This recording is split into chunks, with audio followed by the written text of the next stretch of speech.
Yo, my peoples, what's up? Welcome back to the One Stop Co-op Shop. Jason here, and I have a special Halloween surprise for you this year. Ghost Stories.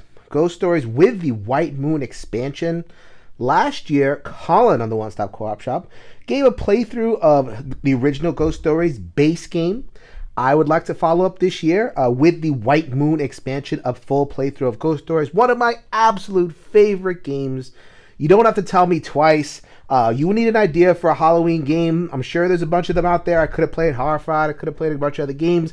Ghost Stories. It's one of my top 10 games of all time, and especially with the expansion, the White Moon expansion. So I'm very happy to bring a fresh playthrough for the One Stop Co-op Shop here for you. If you don't know, Ghost Stories is a cooperative game for 1 to 4 players. I'll be featuring a solo playthrough. My one Taoist monk over here. You'll be playing Taoist monks, and you'll be defending this village from invading ghosts. The ghosts are in this deck. They'll be leaping out, scaring people. Sometimes they're nice and tiny. Sometimes they're big and vicious. Either way, they're going to be trying to invade the central village. The goal of the game is to survive. That's all it is. There's no other victory condition. You have to survive through this entire deck of cards. There will be eventually a card that represents the boss monster that will pop up towards the end game. The White Moon expansion adds villagers. So this is a pile of villagers. There are 3 villagers per tile, and I have to bring them one by one into the center and basically, I don't know, teleport them away. Good question how they disappear through the middle of the map. Maybe it goes down. Maybe that's what I'll say. It's a hold down. So I have to save as many villagers as possible. The goal of the game is still to survive, not to rescue all the villagers. But if I allow too many villagers to die, then that is an additional lose condition for Ghost Stories. But before I do that, let me tell you about the One Stop Co-op Shop. You are on the YouTube channel right now. Please like the video, subscribe to the channel. That is the core of so much of what we do here in terms of features of cooperative and solo games. We have Mike, who does such a great job putting out lots of content. Colin, aforementioned, who started the channel and still goes into his collection and puts down lots and lots of fun games here on the One Stop Co-op Shop YouTube channel. So you can support us that way. YouTube streamed. Steve and Peter and a lot of guys and gals are playing your favorites live, mostly on Tabletopia or Tabletop Simulator. So, you know, you can see your old favorites or new games that way and enjoying the community. We have our podcast. Twice a week, we get into huge discussions about cooperative games, reviews, interviews, lots of cooperative coverage from different angles. Twice per week, so you know you're going to get a lot of content. 250 episodes as I record the video and counting. We have our Discord, which is the community where a lot of us come together. The community of the One Stop Co-op Shop Discord is second to none. We are fun. We are safe. We are a collegial. We love that we all get together and talk and discuss, and we really care for one another. So if you want to join our Discord channel, it's completely free for most of the tiers, all the important tiers for conversation. We have a Patreon, so we have additional tiers, ways in which you could participate in the community in a deeper way. But please don't let that put you off. Most of this discussion is completely free. We are the One Stop Co-op Shop, your one stop for solo and cooperative gaming goodness. So we're going to do a very, very quick overview of the rules, basic game flow for Ghost Stories as well as the White Moon expansion. So much of the game is going to emerge from the gameplay. So I just wanted to describe some of the elements that you see and some of the basic flow. And then we'll get into a lot of the different things that the board does and the enemy deck does as the gameplay happens. This is going to be a little bit quick. All right, so on your turn, as I said, you are going to be defending against these monsters. The monsters appear on these sideboards over here. They are going to flow out of the deck one at a time every single turn. So you have options in terms of your defense of the town. So you can always move one, and then you will do a thing. Always move and do a thing. Move and do a thing. You cannot do a thing and move. Famous thing about Ghost Stories, you cannot do a thing and move. All right, so I'm going to move to one of the village tiles. And each village tile has something that you can do. Some of the village tiles are better than others, but for the most part, the village tiles are going to be useful for you to build up your resources and protect the town in certain ways. But the main thing that you're going to want to do is you're going to want to defend against these monsters that are coming out. So then the way you do that is you are going to take your dice and you're going to roll and you're going to try to symbol match depending on what the monster is. There are 4 colors, so there are 4 symbols. There's also black monsters and white is wild. So then if I'm going to go against this monster, I try to roll. I got 1 blue. That's excellent. Then I would look at my personal resources and I'd see that I have a blue token. You can acquire these tokens throughout the course of the game. With this blue die and this blue symbol, I would have the 2 that I would need to defeat this ghost. So that is the game. Move and attack. So then you are in charge of where the ghosts get placed. So let's say if I pull a ghost right here, there is yellow. I can actually choose where I want to put them. That is important because a lot of times you're going to want to put ghosts on corners and you can actually attack both in one go. So then let's say, I wanted to attack both of them. I'd go ahead and give a roll like that. I actually defeated the blue that time, but then I would hope this is a yellow or a wild. If it is not, I would have my token there and I'd be able to defeat them, and this would actually defeat both monsters in one roll. So that is the tactics of the game. In terms of positioning monsters, that's so much of the strategy, is knowing which monsters to position on the corners so that you can take out multiple monsters at once. Other elements that you see on the board, this is your life points. You begin with 3 health, your chi, and if this goes to 0, then you lose the game. I'm playing a 1-player game, so every board is going to have its own set of life points, and any board that loses life points, if they go to 0, they lose the game. This is your yin-yang symbol. You can actually use the yin-yang symbol for various effects, including proccing each of the individual village tiles in case you need them. So this is a one-use thing. You use it and then you lose it, but then there are certain ways, especially beating monsters, to get that back. Finally, and this is relevant for games that are less than 4 players, there are the neutral powers. So as you saw, there are 4 stations. In the solo game, you're going to have access to these, 3 of them, and you are in that way able to use the powers of the individual boards. I will get into the powers as I get into the playthrough, but for now, know that each board has a very, very different way that it plays out. I'm going to be playing yellow because yellow is always my chosen color in any game. However, yellow is super powerful. They're able to acquire tokens, these Dao tokens, very, very easily. Other boards have other powers. I will show you those as we continue the playthrough. So that was the Ghost Stories base game. Here is the expansion. The expansion adds these villager tiles. So then these are villagers, and you notice that they have a 1. Some of them have 2 or 3 on the upper right-hand corner. That indicates how many members of that clan there are. So saving them, that's going to be relevant when you want to save them. So let's say I was here, and I wanted to move to the center, and I wanted to bring this tile to the center.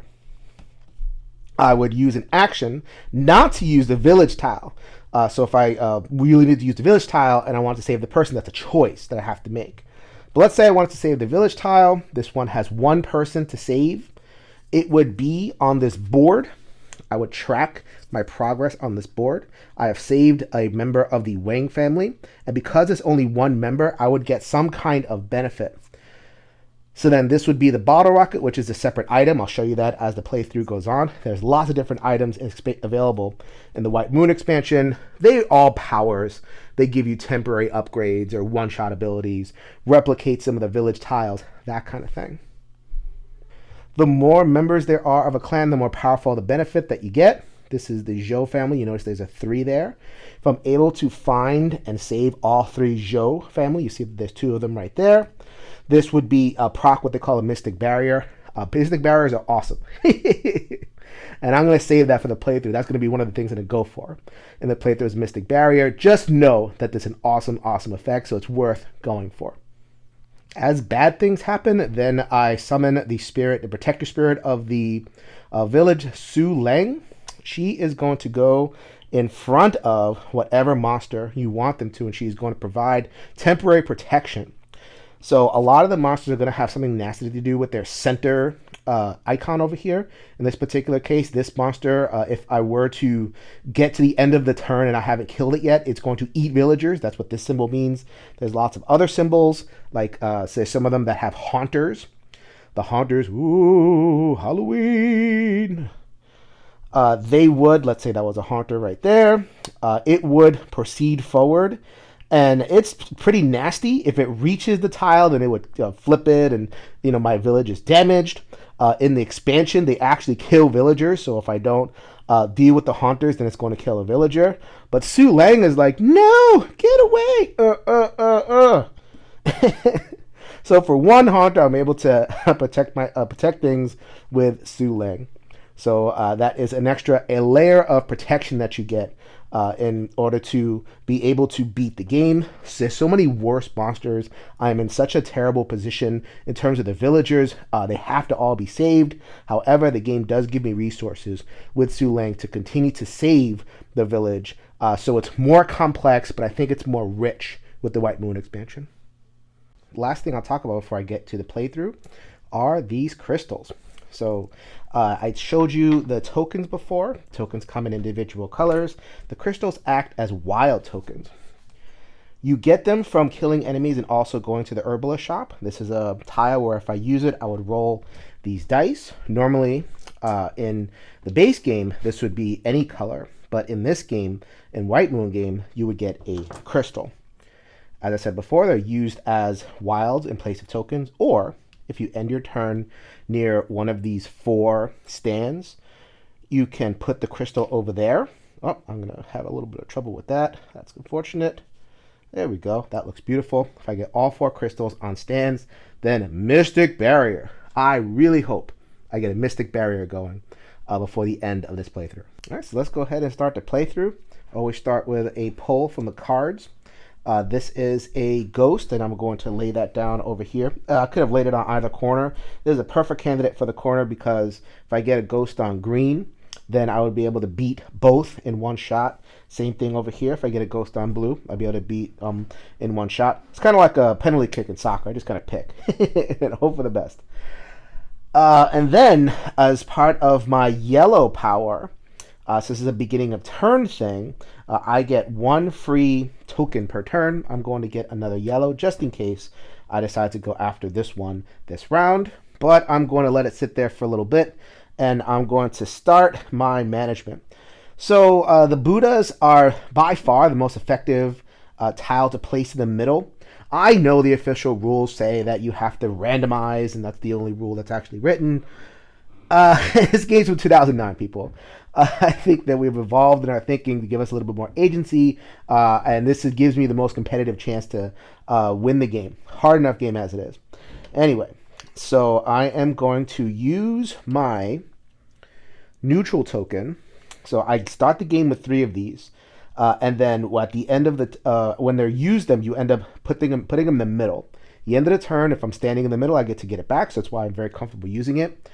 I'm going to use the blue power. The power of the blue board is that I can do a thing twice, whether I can attack twice or use the tile twice or save a villager twice.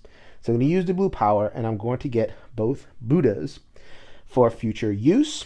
And then at the end of the turn, I'm going to get the neutral token back. All right, next round. We're going to fly through these rounds. I guessed right. So this is a monster from the White Moon expansion. This middle stone means that they are going to eat the poor villagers once per turn if I let them go. To be clear, during each round, all the monsters are going to go on the different 4 boards. Even though I'm 1 player, all 4 boards, at least monsters, get to go. So every single round, this would eat villagers. I do not want that. So to begin my turn, my free token I get from the yellow player will be green because I want to make sure that I take him out. So then let me go ahead and move over here, and I'm going to roll. I'm going to spend 1 neutral token and use the green power. The green power, at least the side of the board that is on, I will get an extra die, which is nice. But also, I will not roll the curse die. These right stones usually mean either a reward or some kind of effect when the monster is defeated. This one would roll the curse die if I defeat him, but since I'm using the green power, then I will not roll that stone. So I'm just going to go ahead and roll my 4 dice. That's pretty good. Okay, so actually, no, it's not that good. And a good thing I rolled the extra die because that nothing happened there. So I'm definitely going to use a green in order to defeat this monster over here. And I have a choice now. I don't have to use my yellow in order to beat this thing because it would cost me both of my yellow, which I don't really want. My choice is I could just either use the yellows or I could leave them here. Or I could do that thing from the blue area, use another token so that I can roll again and get another chance at rolling 1 or 2 yellows. And because I had proc this power, I would be able to roll that again. Is it worth perhaps getting 1 or 2 yellows so that I can not spend tokens? I think because I'm the yellow player, I get tokens fairly easily. So I am going to spend my 2 yellows, as painful as that is, and I'm going to kill this monster. Definitely did not want to leave it there because at the end of the turn, I'm allowed to put both of these Buddhas. You see the Buddha symbol over there. On a future turn, I can decide to put a monster on top of the Buddha. It would automatically die, and the Buddha will return to the middle. So the Buddhas are super powerful. Wanted to make sure I got both of those Buddhas in play as soon as possible. All right, the next monster I pull is going to be on the blue board. This one has 4, so they're hard to beat. The reward is good. I like the reward. They don't do anything though. In fact, this is one because even though they're really hard to beat symbol-wise, they're one of the most benign monsters in the game. They just kind of take up space. So I put them in the middle. I don't want to have to deal with it for a while, and just let them sit there. So as my yellow power, I'm going to start to build up these tokens again. I am right next to the forget it's a flower shop or something. This is a really a circle of prayer. That's it. I can't remember most of these tile names. Circle of prayer. Very powerful piece. What I like to do in most of my games is I'm going to set it to black. I don't know which color is going to assault me. So black is a very good kind of baseline thing to put the circle of prayer on. The most damaging monsters in the deck are black. Most of the boss monsters here are black. What the circle of prayer does is it gives me a free color. So let's say I do get a black monster and it will give me one of these just automatically. So then it just helps me beat those black monsters because they really are the worst in the game. All right, we are back to blue for this next pull. Another abysmal. So this is, you're familiar with those monsters from the last one I beat. That was yellow. I'm going to put that monster here, but I'm not going to beat it. So first of all, I'm going to get a token. That token is going to be blue because I have a buildup of blue. And I'm not going to actually attack. So this is the secret of Ghost Stories. Ghost Stories is a game where you want to try to build up as much as possible. Be patient. Patience is a virtue. Good things come to those who wait. So then what I'm going to do is I'm going to spend my second neutral token, and I'm going to proc the blue power, and I'm going to roll twice at the herbalist shop. So then my first roll at the herbalist shop is going to be a red token and a yellow token. So starting to build up my token pool. Hopefully I don't just kind of get that stricken out, because that's definitely a thing that the game can do. It's kind of like take all your tokens. But I'm building up a pool of them, which is pretty good. Very nice. Got my valuable black token and also my first crystal. So then I will definitely be looking to fire up that Mystic Barrier sooner rather than later. All right, so the next creature that is going to come is going to be a Scarlet Evildoer. Sure, Haunter. Haunter, because that is the center stone. They're going to go here, and that is the Haunter that is going to show up. So the thing about the Haunter is that they are going to move, whenever they move, they are going to make a villager flee.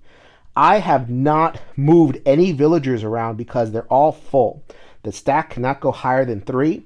So I have to try to start bringing villagers to the middle. which is really difficult because I've been kind of futzing around on the outsides. But I'll eventually start bringing in villagers. We'll see what happens. I definitely want to take it out because I don't want villagers to get killed right away.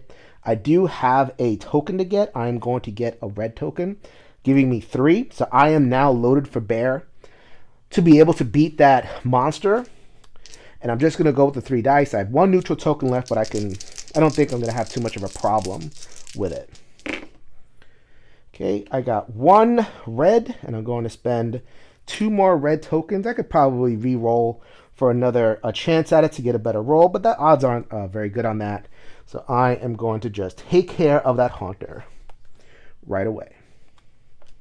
All right, so this is pretty cool. I'm actually having pretty placid start to the game. It will get much, much worse, believe me.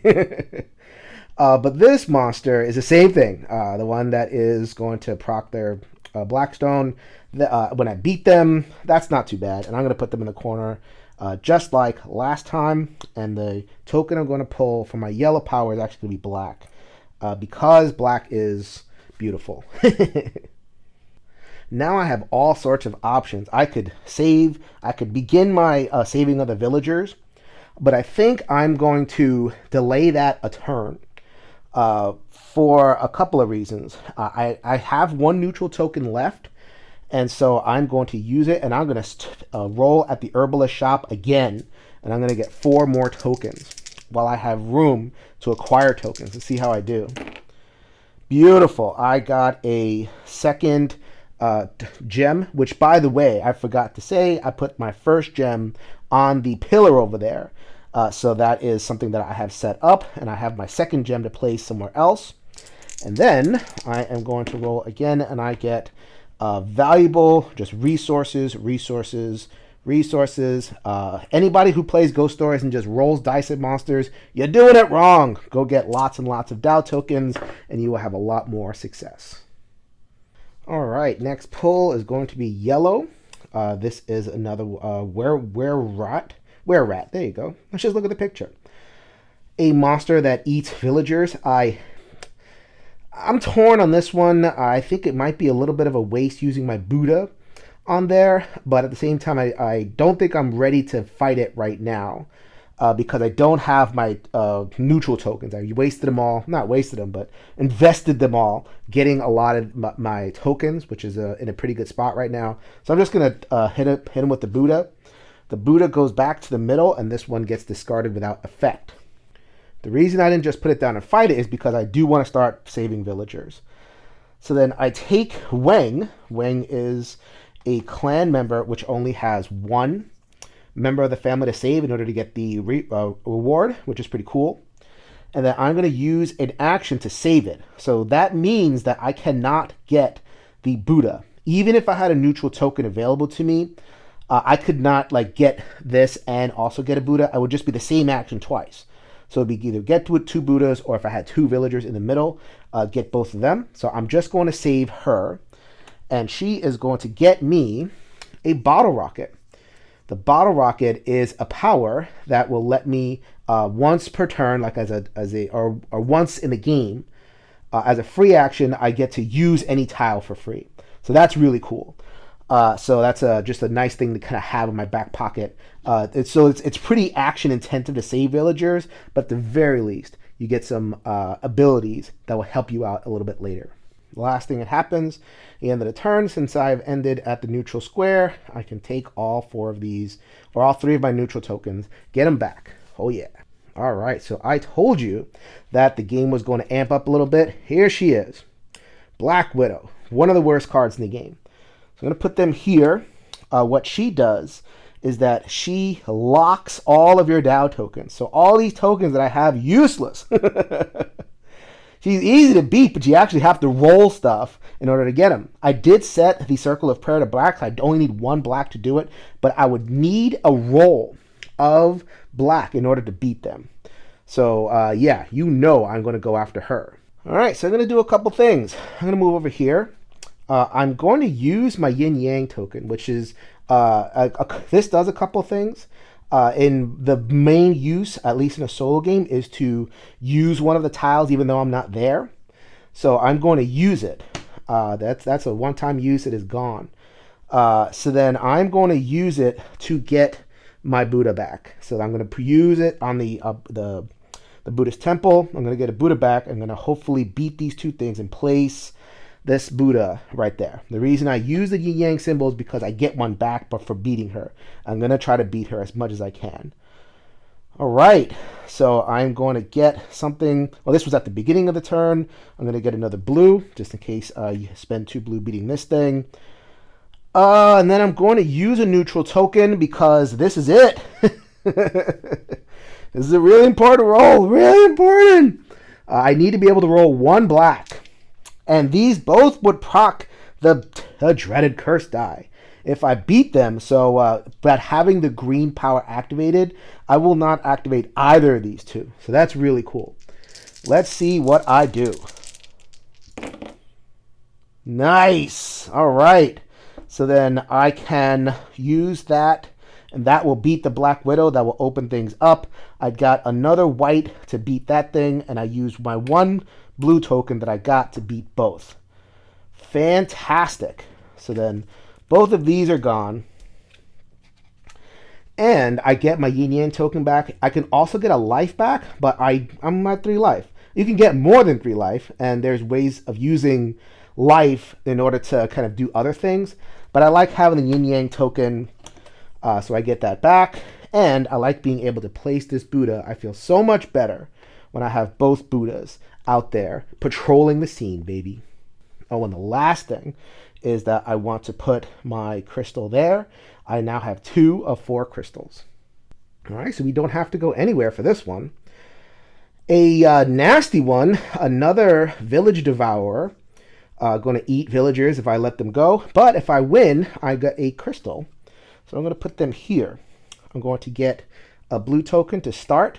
And then I'm just going to roll. I'm not going to use any of my neutral tokens. I'm pretty confident that I'll get at least 1 blue, and I have tokens to cover. A blue or a white, I will take it. And then I am going to use 2 of the blue tokens and beat this back. Get out. And then as a reward, I get a token that is going to go in my inventory. I have 2 stands on the left side of the board. So when I mosey on over there, I'll be able to put this one on one of those stands and get 1 closer to the Mystic Barrier. Oh yeah. All right, finally caught my mistake in terms of layout. No gameplay mistakes, but I had the blue and the red boards pointed the wrong way. Oh well, it didn't come into effect until now. So I do have this Haunter that is here, the Drowned Maiden.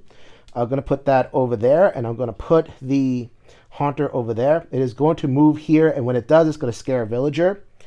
Normally, I like to take care of Haunters right away. However, I got some business to do. I do not want this to pile up too much. So what I'm going to do is I'm going to use my, while this is on the board, I'm going to use this neutral token over here. And I am going to save both of these villagers. This is nice because they're both 1s and they both offer little power-ups. Those 2 power-ups are the Life Potion and the Moon Crystal. The Moon Crystal is super easy. You just cash it in right away, and I get my last crystal. So whenever I'm on the left side of the board, in those 2 corners, I'll be able to put down the Mystic Barrier, which is pretty sweet.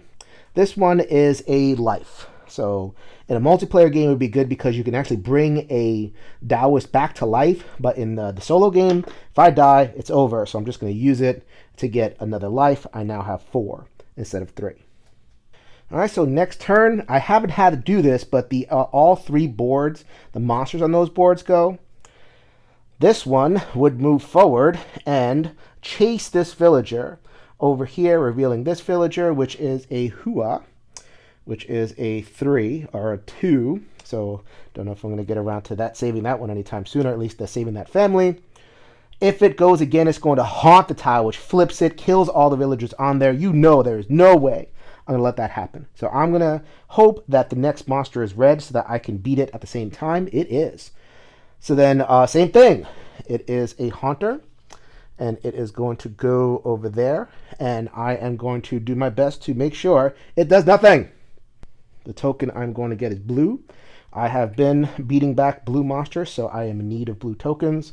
Going to move over here, and I think I could just take care of this with my tokens and the 3 die. So no need to spend any extra resources. Oh, by the way, I did get the neutral tokens back for starting my turn there, so I'm full of neutral tokens once again.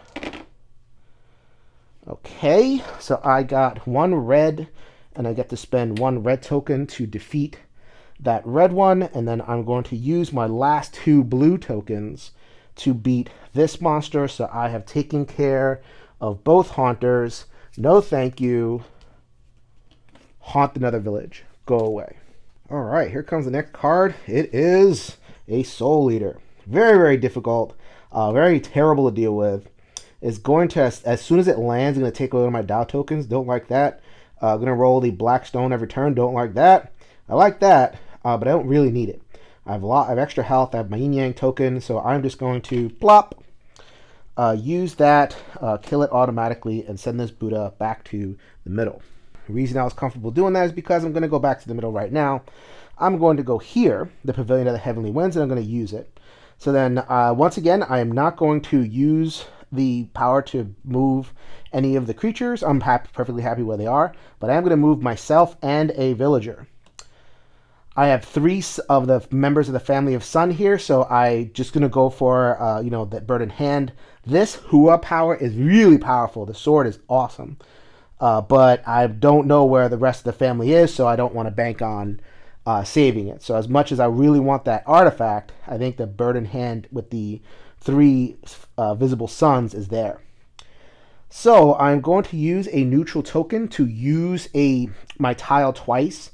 I'm on a different tile, so I get to use that the tile that I'm on. A little bit of a rules lack of clarity there, but I don't care. It doesn't seem too cheatery.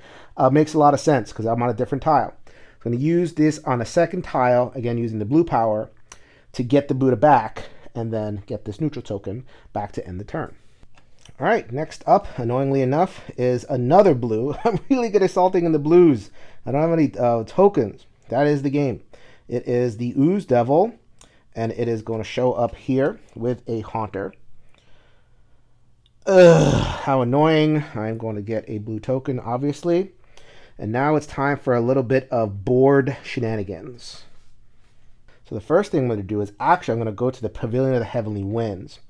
And I'm going to use the power, but I'm going to actually use the power to move a monster and myself this time. I am going to move the monster here. I'm going to do the same trick I did last time. I'm going to have the Haunter chase the second sun figure into the middle. So then I will have a chance to kind of deal with that next turn, and then I'm going to fly my Taoist over here. So that is the end of my turn, so I get to do a couple of things. First of all, I'm going to place this Buddha that I have over there, and then I'm going to place my third of 4 crystals for the Mystic Barrier. Oh yeah. Beginning of next turn, I'm going to move the Haunter forward, and that is going to chase the sun into the middle. I love manipulating that. That makes me feel really smart. And then I am going to get a Haunter. So I really don't feel like dealing with this Haunter right now. They're so time sensitive, I can't just let it sit there. So I am just going to, boom, let it hit the Buddha and kill itself. I'm going to mosey on over. I'm going to try to take this one out. This was the token that I got at the beginning of the turn. I have 2 Tao tokens. I don't feel great about that. But I have all of my neutral tokens available to me, so I'm going to roll just the 3. And if I need to, I can roll again.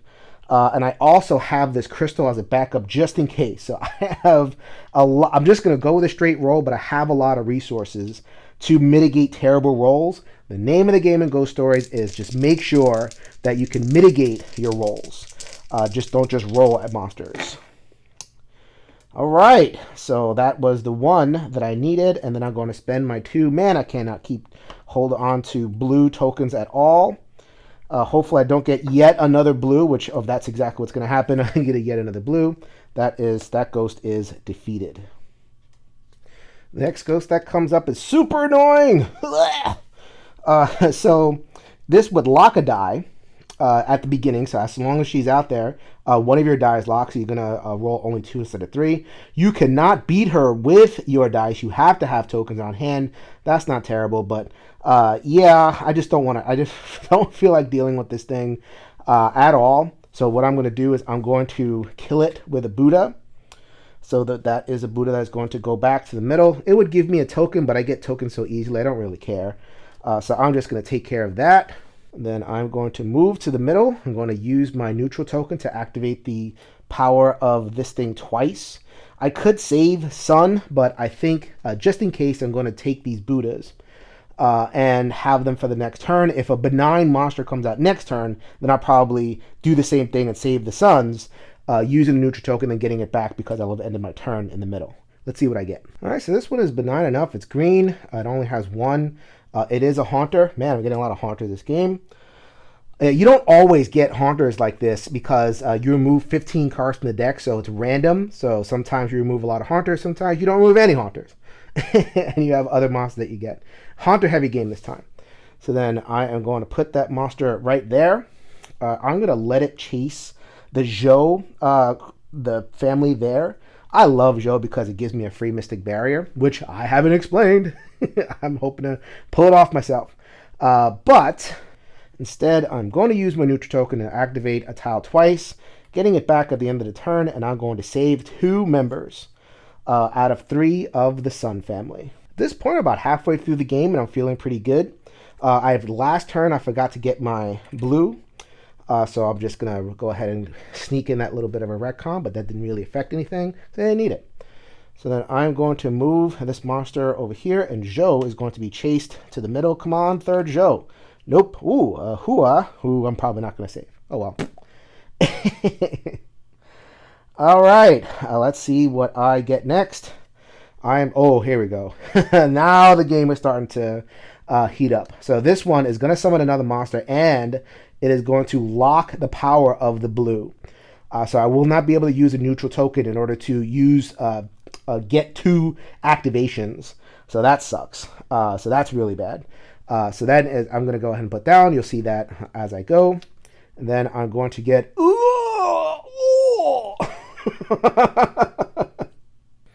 All right, Revenge of the Green board. So this is super bad. So then if I were to finish the round not having cleared this, it is now full, and it would lose life. 1 life for every monster that is on here, and you do not want to lose the life of the neutral board. That is terrible. Okay, and also it would roll the center stone every turn, this black die. However, it is on the green, and on the green side, it does not roll the stone. So whenever you have a monster that rolls a stone, put it on the green, at least when you're playing that side, and you won't have to worry about it. All right, so I'm going to build up my blue. Eventually, I'm going to go to the other side, and I'm going to take care of that stupid monster. What monster is this? The Perfidious Nymph. Very perfidious. Don't like her. But I can't really go over there for now because I got a Haunter to deal with. Do not want Haunted tiles. So I'm just going to get this blue for later. I have 2 green to take care of it. I'm just going to go over here, and hopefully I just roll the 1 green and don't have to spend a token. My rolls have not been great. I've been doing a lot of mitigating.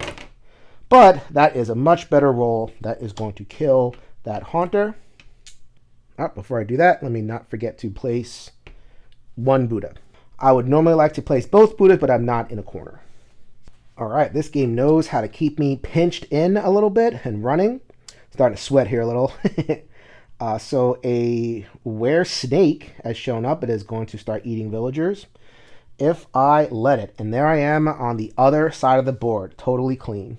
All right, I think I figured out my move. I do not know if this is the optimal play here, but it's fun. So I'm going to move over here, and I'm going to use the Pavilion of the Heavenly Wind. I am going to use this... I'm going to move this monster because I do not want it eating villagers, and I'm going to move it here. Remember, there is a Buddha here, so a pup is going to run into the Buddha, and it is going to die. So it goes to the middle. I'm going to move myself here. So then that does a couple of things. First of all, I get to put a Buddha here. I've barely gotten any red monsters, so I think I'm pretty safe putting stuff on red because I'm going to start to get it. I hope so. But the real reason I went over there is because I get to place my last crystal right there. And once at the end of the turn, I'm able to proc a Mystic Barrier, which is exactly what I'm going to do. Mystic Barrier. Ah! So to recall, I have 4 crystals and I get to proc a Mystic Barrier. I get to do a discrete action for each of the 4 boards. So for the yellow board, it is going to use a crystal to save a villager. That's one of the 2 things that can happen with a Mystic Barrier. So I'm going to discard the crystal, and I'm going to save a villager, and that villager is going to be Sun. Actually, wait a minute. I have to save villagers in the middle first, so it is going to be Zhou. Hopefully I can do that again, so I can have him proc another Mystic Barrier. So then it has to be the middle first. So for the green board, I'm going to do what I wanted to do, which was save Sun. Sun, I have 3 of them saved, and so I now have the armor. What the armor does, it negates the left-hand stone of all the monsters. So there's going to be a lot of monsters coming out that have that left stone. So then, as an example, it would have negated this, which would have not put me behind the 8 ball so much. You are the reason why I procced Mystic Barrier now, by the way, sucker. You are going to get it soon. So this is an always on power. It took me 3 villagers to save. So that is a nice thing to have, nice little power up. For the red board, I am going to use another crystal and save another villager. Oh, I should probably uncover that one. Woo. I'm going to save a second Zhou. I have not found the 3rd Zhou yet. I'm hopeful that they are here. Nope. It is a Wu. Oh, look at that. I uncovered 2 members of the family of Wu. I could save a 4th villager for the blue board, but instead of that, I can actually do a roll against monsters on this side. So I want to get rid of that thing so bad. I don't know if it's retroactive. It might be retroactive, this power, but I'm not even going to chance it. So I'm just going to roll against it. Hopefully I roll the 1. Yep, I did. That's a wild. And I am going to kill that thing. I could power up and kill this thing too. Over the course of the last couple of rounds, I haven't showed it, but I have been building up blue. So I could use the 1 extra white and then 3 blue to kill this thing to get 2 tokens back to clear some space. I don't know if that trade-off is worth it, so I'm just going to leave that there. And I'm just happy that I was able to kill the one here and clear enough space from there. Mystic Barriers are always, always, always totally awesome. We now return to our regular scheduled game of Ghost Stories. So just to reset, I have all 3 of my neutral tokens. I haven't had to use it. Thank you, Mystic Barrier. I'm going to pull a card. So nothing operates on the board right now. But I'm going to pull a card, and I'm going to put that right there. I should probably show you. Another Villager Eater, worth 3, and it will get me a crystal so I can start loading up on my crystals again. So I could kill it with a Buddha, but I think I have this handled. I am going to get a red token at the beginning of my turn to give me 3 red tokens so I could beat it. Let me see if I have to roll how many tokens I have to use. All of them. Black, and yellow. So I have to use all 3 of my tokens. Actually, you know what? I think that's worth using a neutral token for. So I'm going to use 1 neutral token. I'm going to roll again. So just to kind of mitigate, I don't want to have to just use all 3 of my Dow tokens. That's really kind of a waste. Oh, well. At least I had the 3 tokens to spend. So I have no more red tokens, but I did get a crystal as a reward. All right, so the game is going to continue to do bad things to me. This monster would make me lose a life, but I have the armor. So I do not lose a life. It is, however, a Haunter. So the Haunter is going to start on the card. And beating it would get me either a Dow token or a life. I'm putting it here because I'm going to go after both of these and just kind of clear them out. Do not like things lingering for too long. So I'm going to take a green token. The green token deck gives me 3. And then I'm going to spend a neutral token to fly over here, and I'm going to try to take them out. Should I use my last neutral token in order to ensure a little bit more success? Why not? So I'm going to use my last neutral token to try to ensure a little bit more success. Yeah, sure, why not? Okay. Green, that's not great at all. My rolling has actually been fairly terrible in this game. I've been having to use a lot of tokens. I feel like I'm kind of behind. Retcon, I meant to do this. I'm going to use my Yin Yang token, and I'm going to roll in the herbalist shop. So then I'm going to get blue and green in my pile. But unfortunately, I had to spend 3 green in order to beat this monster. That one is dead. I get my Yin Yang token back, so that the Yin Yang token is reacquired. This one is going to die because I spent a black token and I have the Circle of Prayer going still. And killing that one gets me another life. So I now have 5 life, which is okay. Life is a resource, isn't it? I'm pretty protected against things damaging my life. That's pretty cool. And oh, by the way, I get to restart my another Mystic Barrier by being here. All right, you see the state of my play. I have a lot of blue tokens. I've been building them up. A lot of yellow tokens. 1 green and no red. So my next play is the Vermin Lord. There's a Vermin Lord is going to eat villagers and give me a crystal. You know I love my crystals. So I'm going to put that one right here because I'm going to move. Killing monsters in the middle is pretty good, especially when you don't have multiple things to do, because it gives you a little bit more board access. So that's neat. So then I am going to acquire a red just to cover myself for a future turn.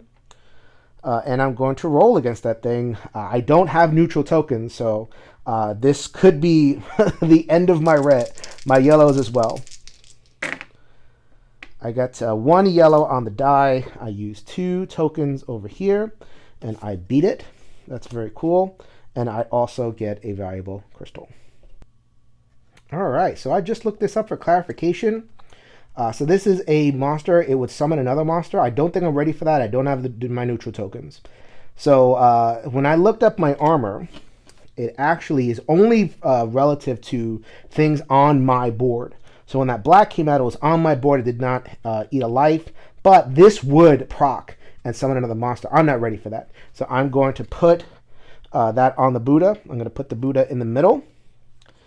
And just to give myself a little bit of breathing room, I am going to go into the middle.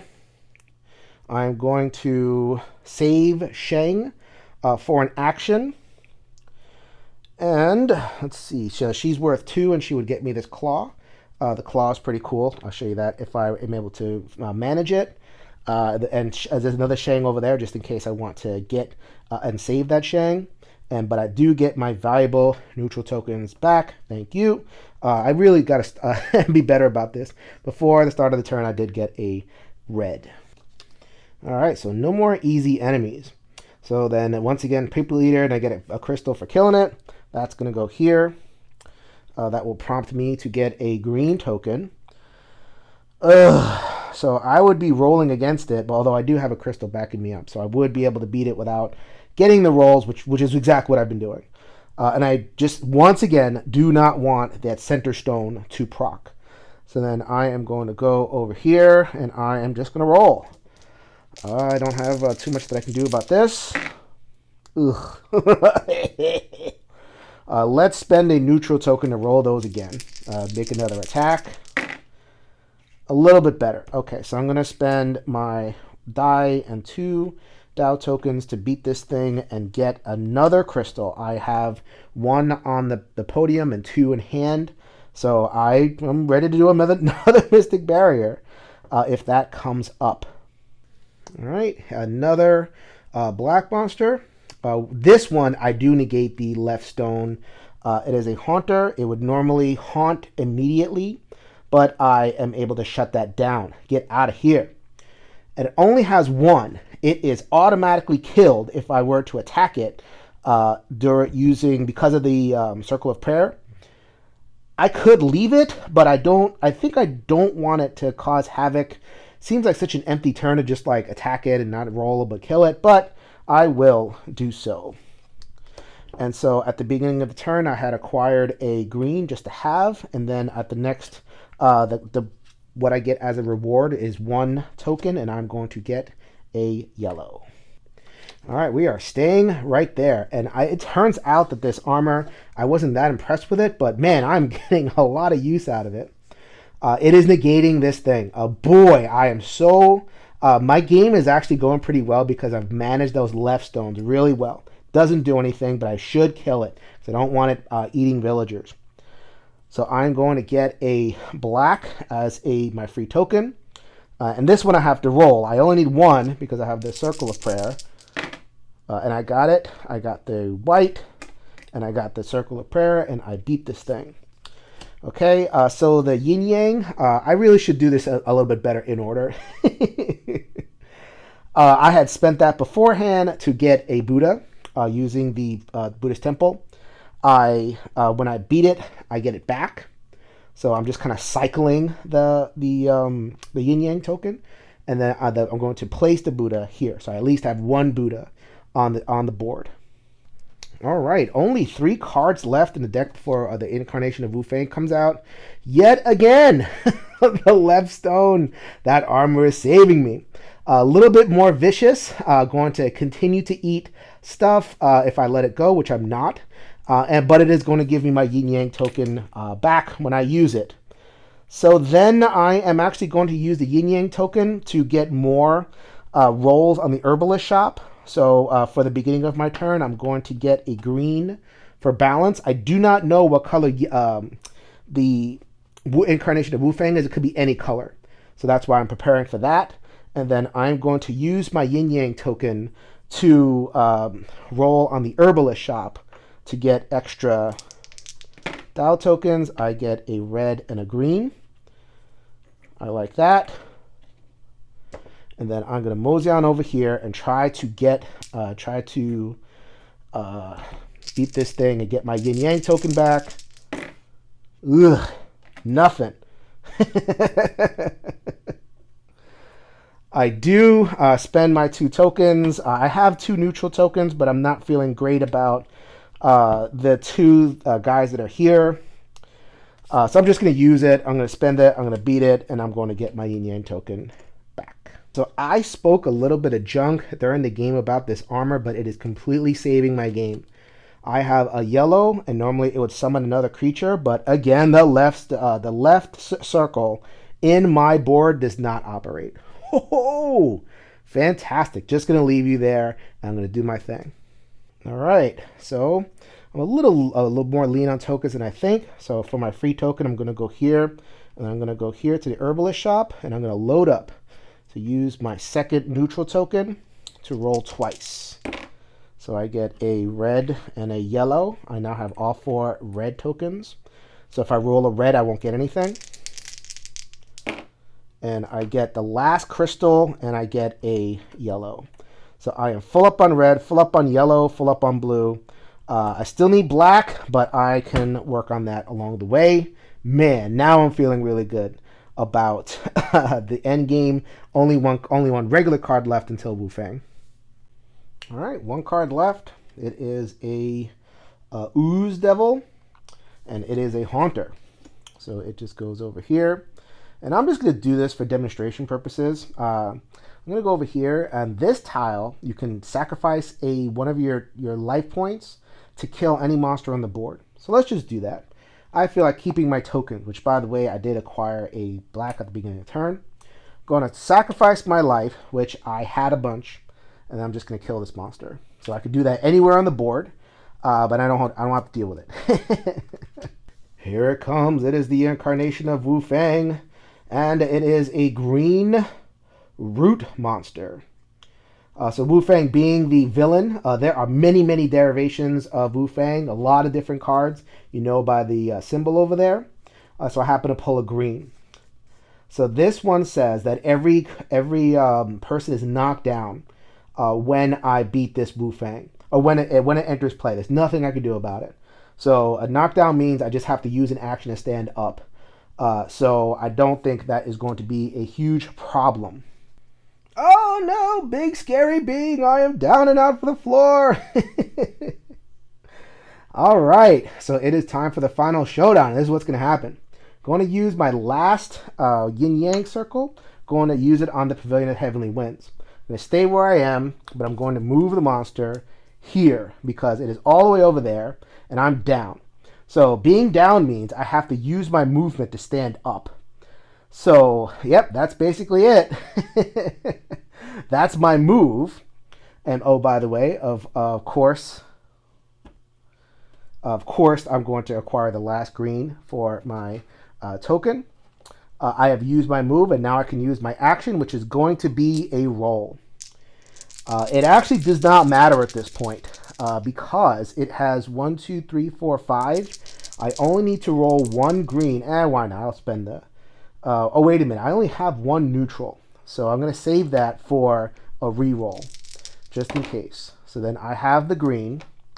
I have 4 more green, and I have beaten the incarnation of Wu Fang. So I would get a crystal and a Dao token, but the game is over. The reason they have rewards like this is because there is a mode where you fight multiple of these things. It is called Nightmare Mode. You'd fight 3 bosses, which I really thought about. I should have done it. I've beaten Nightmare Mode on solo anyway. 4 players is really, really hard. But solo, with every character, I have beaten Nightmare Mode. Maybe next time I'll give you guys a playthrough in Nightmare Mode, maybe after a couple of years. Always love to come back to Ghost Stories. I've been playing this game since its release in 2009, and I'm going to keep on playing it, a permanent part of my collection. There was a reiteration, Last Bastion. It doesn't do anything. It's the same game, and it doesn't have this excellent White Moon expansion to go with it, so Ghost Stories is where it's going to be at. My pleasure to bring you this playthrough. Happy Halloween, everybody. From the One Stop Co-op Shop, this is Jason reminding you that we'll see you at the next stop.